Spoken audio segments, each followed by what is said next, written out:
You're listening to The Philosopher's Note on a guide to rational living. More wisdom in less time. Hi, this is Brian. Welcome to The Philosopher's Notes on A Guide to Rational Living by Albert Ellis and Robert A. Harper. As always, we'll start with a quote. Thus, you may reduce your depression by using drugs or relaxation techniques. But unless you begin to think more clearly and surrender some of your irrational beliefs, you will tend to depress yourself again when you stop the drugs and exercises. To effect permanent and deep-seated improvements, philosophic changes seem to be best. Again, we often encourage our clients to use medication, relaxation techniques, movement therapy, yoga exercises, or other physical approaches. We believe that these techniques may help, and we teach, as we will show later, many emotive, dramatic, fantasy, self-management, and behavior modification methods. More than most other schools of therapy, REBT, or Rational Emotive Behavioral Therapy, employs a comprehensive, integrative approach to treatment. We still hold, however, that if you would most thoroughly and permanently change your disturbed feelings, you'd better use considerable reasoning, because a large element, though not the whole, of destructive emotion stems from unrealistic, illogical, and self-sabotaging thinking. End quote. That is by Albert Ellis and Robert A. Harper from A Guide to Rational Living. And that's officially the longest intro quote I think we've had in these notes. And this is number 114 that I wrote. But that quote captures the essence of A Guide to Rational Living quite well, so we're going to go ahead and stick with it. Albert Ellis, the co-author of this straight-talking book all about getting our thoughts in order so we can live happier, more fulfilled lives, was one of the most influential psychologists of the 20th century. In fact, he's been ranked as the number 2 top psychologist ever, right behind Carl Rogers. You can see the notes on Becoming a Person, which I'm working on now, and ahead of Sigmund Freud. He's essentially the founder of the modern cognitive behavioral therapy movement that's been scientifically proven to be one of the most powerful ways to help people get out of a funk. And this book is a no-nonsense, kind of old-school guide to rocking it. It's packed with big ideas, so let's jump in to the first big idea, which is the roots of neuroses, distorted thinking. Quote, a discussion of the roots of neuroses is mainly a discussion of distorted thinking. From the point of view of mind/brain as computer, most human beings are innately poor programmers. They seldom succeed in setting themselves up to get along very happily in an imperfect world. Neurotics are especially bad at it.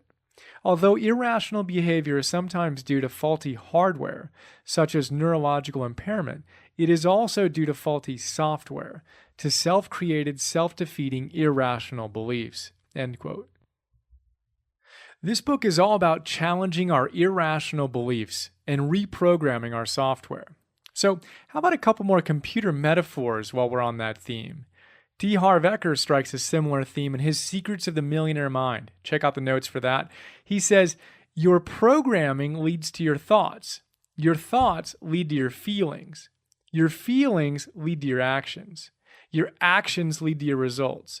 Therefore, just as is done with a personal computer, by changing your programming, you take the first essential step to changing your results. Will Bowen says this in his great little book, A Complaint-Free World. Check out the notes for that. He says, quote, less pain, better health, satisfying relationships, a better job, being more serene and joyous. Sound good? It's not only possible, it's probable. Consciously striving to reformat your mental hard drive is not easy, but you can start now, and in a short period of time that will pass anyway, you can have the life you've always dreamed of having. End quote. So the next big idea is the ABCs of suffering. Quote, the mechanism of such an emotional disturbance is not difficult to grasp. It looks at first blush as though it's just a matter of stimulus and response, as if something unfortunate happens to people, the stimulus, and that by itself causes them to get upset, the response. But it looks that way only because when something unfortunate happens, the key element of emotional arousal, their irrational thinking, leaps into action almost instantaneously, and, of course, largely out of sight. The actual mechanism of an emotional disturbance is a stimulus belief response, or as we say in REBT, action, belief, consequence. These are the terms behind REBT's well-known ABC model of emotional arousal. Bottom line, it's not our life events, the actions, that themselves directly disturb us. That is, produce unpleasant emotional consequences. It's our irrational demandingness, our shoulds, oughts, and musts, our beliefs, that largely do the job. End quote.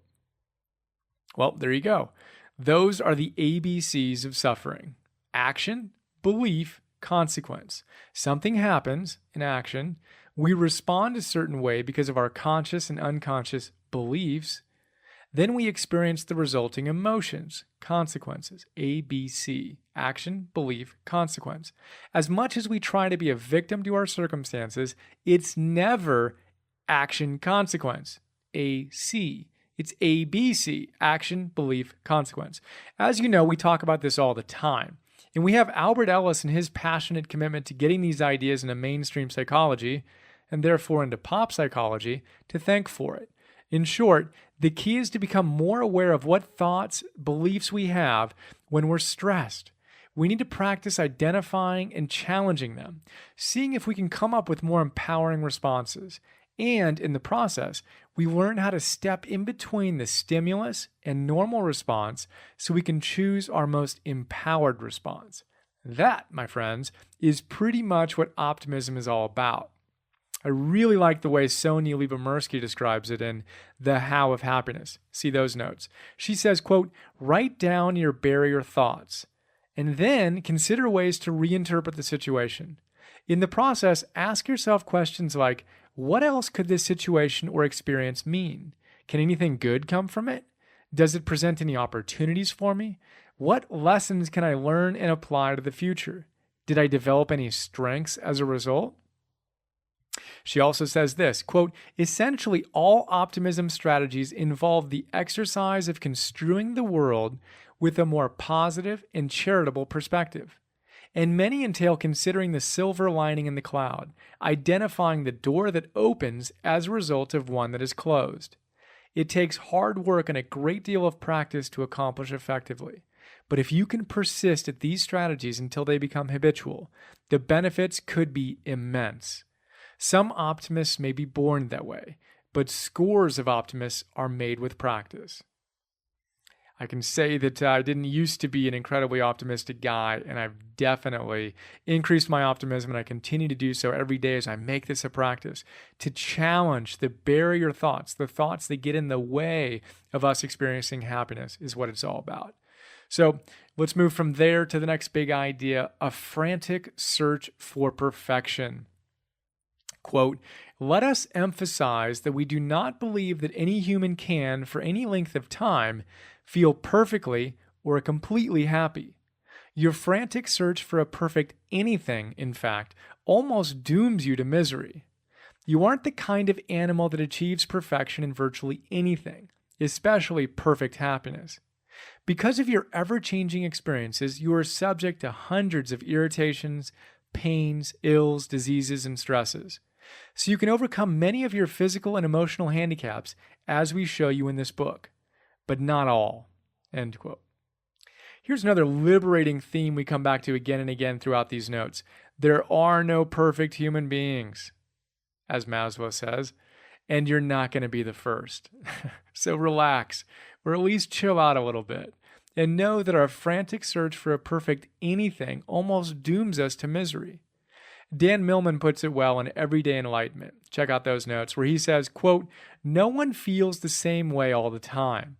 Even if you are angry, depressed, crazy, afraid, or grieving, you'll have moments when you're distracted. There are no enlightened people, no nice, bad, smart, neurotic, or stupid people either. Only people with more or less enlightened, nice, bad, smart, neurotic, or stupid moments.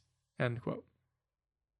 And Tal Ben-Shahar wrote a great book all about it called The Pursuit of Perfect. Check out those notes, where he advises us to become an optimalist rather than a perfectionist. How? Well, the biggest idea is to simply realize that we'll never attain perfection. And working within that constraint, we can then have fun optimalizing and see if we can create the best possible life rather than the perfect one. The next big idea is healthy versus unhealthy negative emotions. Quote, misery, in other words, consists of two fairly distinct parts. One, desiring, wishing, or preferring that you achieve some goal or purpose, and feeling disappointed and irritated when you do not achieve it. And two, demanding, insisting, commanding, and necessitating that you achieve your goal or purpose and make yourself bitter, enraged, panicked, despairing, and self-drowning when you do not. In REBT, we distinguish between healthy feelings of sorrow or irritation when you lose something you desire, and unhealthy feelings of depression or rage stemming from your refusal to accept frustrations and from your whining that they absolutely must not exist. If you think rationally, that is, self-helpingly, you will feel greatly disappointed or sad about the loss of a person you care for. But you need not also feel utterly overwhelmed and depressed about the same loss. You may sanely choose to feel strongly annoyed or irritated by frustrating conditions. But you need not make yourself feel enraged or self-pitying about these defects. While your feelings of loss or grief are healthy reactions to distinct loss, your feelings of panic or depression are not. End quote. That is good stuff. So we all have negative things that happen to us in our lives. It's natural and healthy to experience a certain amount of frustration, grief, and pain when we encounter these challenges. But when we move beyond a certain level of godness into an extended period of overwhelming grief/depression/panic, we've got to look at how we're interpreting the event. What we'll inevitably find when, or should I say if we look, is an irrational belief.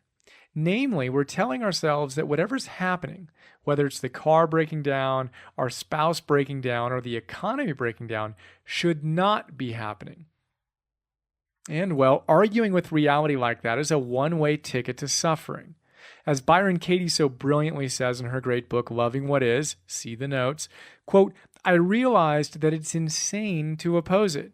When I argue with reality, I lose, but only 100% of the time. So if you're feeling angst because you lost your job or your health or even a loved one, check in and see if you've moved beyond the realm of healthy negative emotion into the realm of pure victim, where you're whining about how what's going on absolutely must not exist.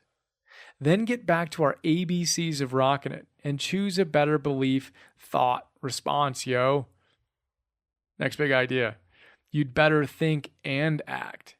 Quote, to modify your destructive habits, you'd better think and act. Deliberately work against the influence of the past.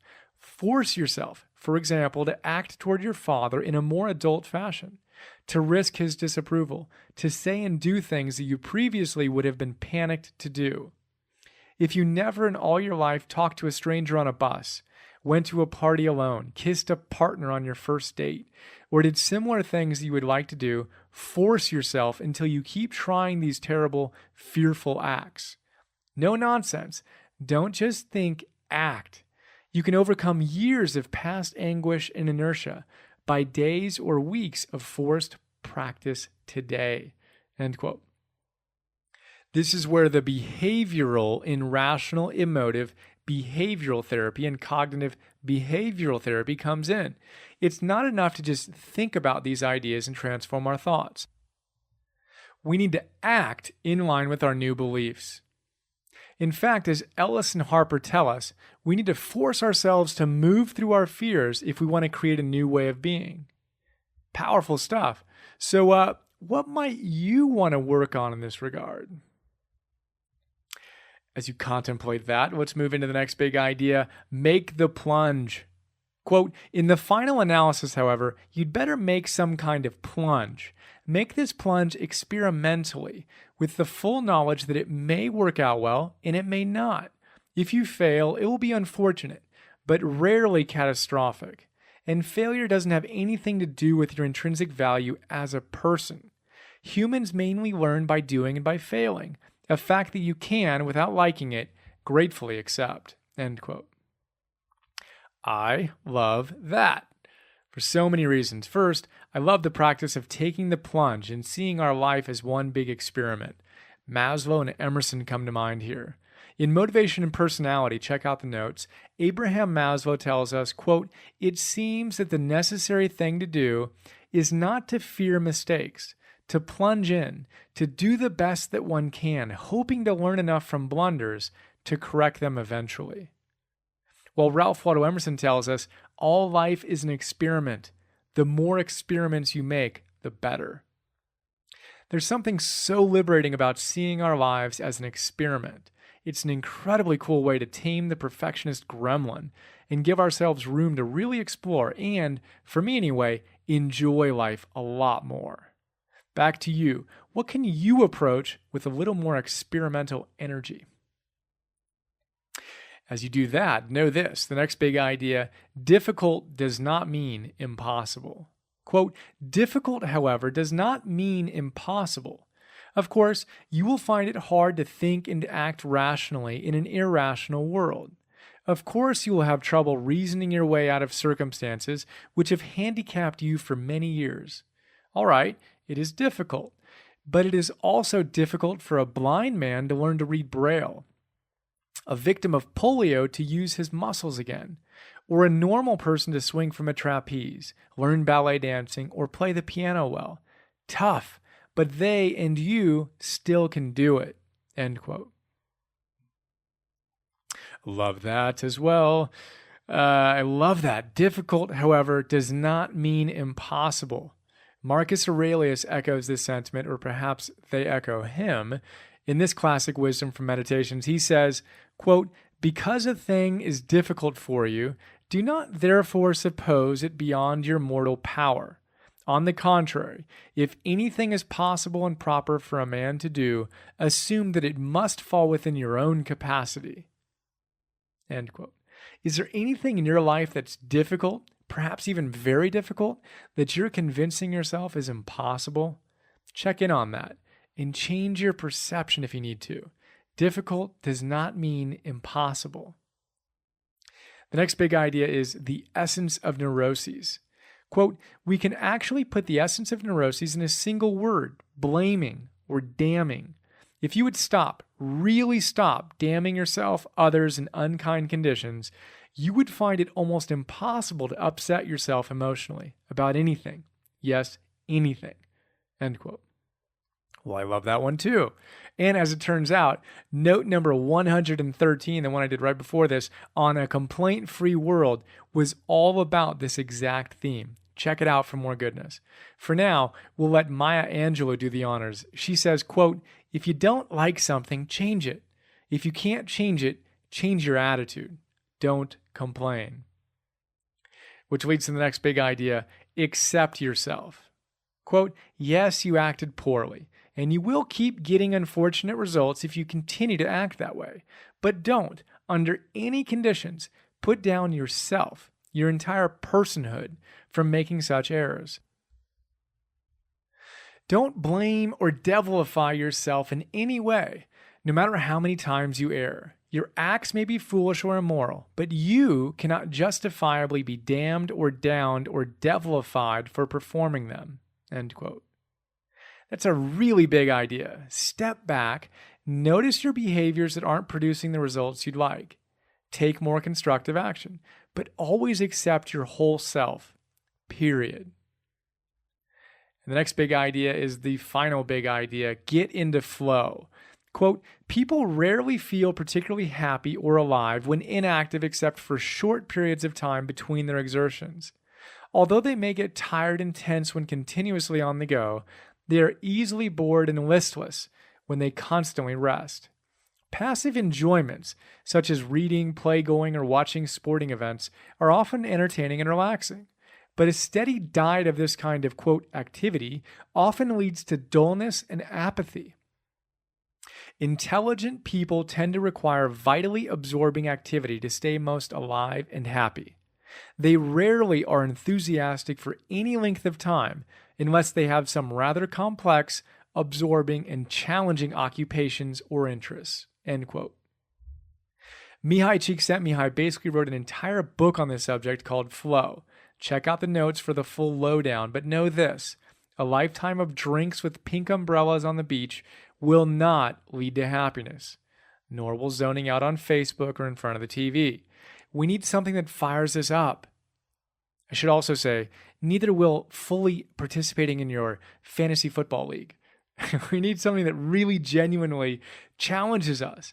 As Sonia Lyubomirsky puts it in The How of Happiness, check out those notes, quote, in 1932, weighed down by the sorrows and agonies of his self-absorbed and aimless clients, an Australian psychiatrist named W. Baron Wolfe summed up his philosophy like this, quote, if you observe a really happy man, you will find him building a boat, writing a symphony, educating his son, growing double dahlias in his garden, or looking for dinosaur eggs in the Gobi Desert. He was right. People who strive for something personally significant, whether it's learning a new craft, changing careers, or raising moral children, are far happier than those who don't have strong dreams or aspirations. Find a happy person, and you will find a project, end quote. So, what challenge is worthy of you, my friend? As you get your mind right and practice the ABCs of life, how can you show up more and more fully and give your greatest gifts and greatest service to your family, your community, and your world? That is a quick look at a guide to rational living. Let's look at the author bios really quickly, and then I'll suggest a couple other notes you might like if you liked this one. Then we will peruse the sidebar quotes. First, Albert Ellis, 1913 to 2007. He was an American psychologist who is generally considered to be the founder of cognitive behavioral therapies and one of the most influential psychologists ever. As we mentioned, in one 1982 survey, he was number 2 behind Carl Rogers and ahead of Freud as the most influential psychologist alive. And the co-author, Robert A. Harper, was another PhD who was trained in psychology, anthropology, and sociology at Ohio State University and taught at several leading universities. If you like this note, I think you'll also really like The How of Happiness, one of my favorite books, Happier by Tal Ben-Shahar, and The Pursuit of Perfect by Tal Ben-Shahar. The book Flow, and our notes on that, is awesome. And Authentic Happiness by Martin Seligman, some of the best positive psychology books out there. And how about we check out some of those sidebar quotes? These are all from Albert Ellis and Robert A. Harper. First, can we really change such well-practiced mental attitudes? Definitely. Will it be easy? No. But those who work diligently with the cognitive, emotive, and behavioral tools of REBT have an excellent chance of success. Sensible thinking, we contend, usually leads to healthy emoting. Insisting that things ought to go smoothly, that mishap must not occur, and that the important people in our lives should behave as we have told them so many times we need them to behave is fundamentally irrational. Yet, as a species, we naturally tend to think in these distorted and self-defeating ways. Positive thinking allows you to create rational coping self-statements and images that aid your goals and enhance your life. However, it is limited and sometimes even dangerous because you can easily use it unrealistically and Pollyannishly. Thus, you can positively tell yourself, I can accomplish anything I want. But of course you can't. You can enthusiastically think everything will happen for the best, but alas, it won't.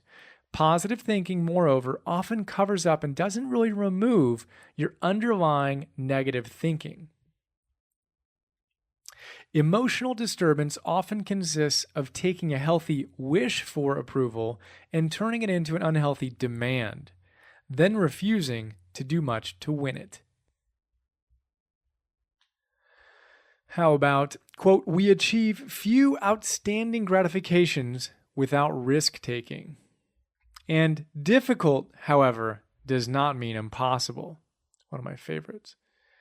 They continue, most people spend so much time and energy trying to do the impossible, namely, to change and control the actions of others, that they wrongly believe that they cannot achieve a quite possible goal, to change their own thoughts and acts.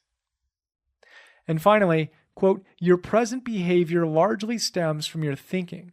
So, by determined rethinking and practice, you can regulate and control your activities of today, and also prepare for an improved future, end quote. There you go, a guide to rational living. Albert Ellis, one of the greatest psychologists of our time, of all time, in fact. Hope you enjoyed that, and here is to embracing the ABCs of rational living. Hope you have an awesome day, and looking forward to sharing more with you soon. Bye. We hope you enjoyed this Philosopher's Note. Please go to www.philosophersnotes.com to download more.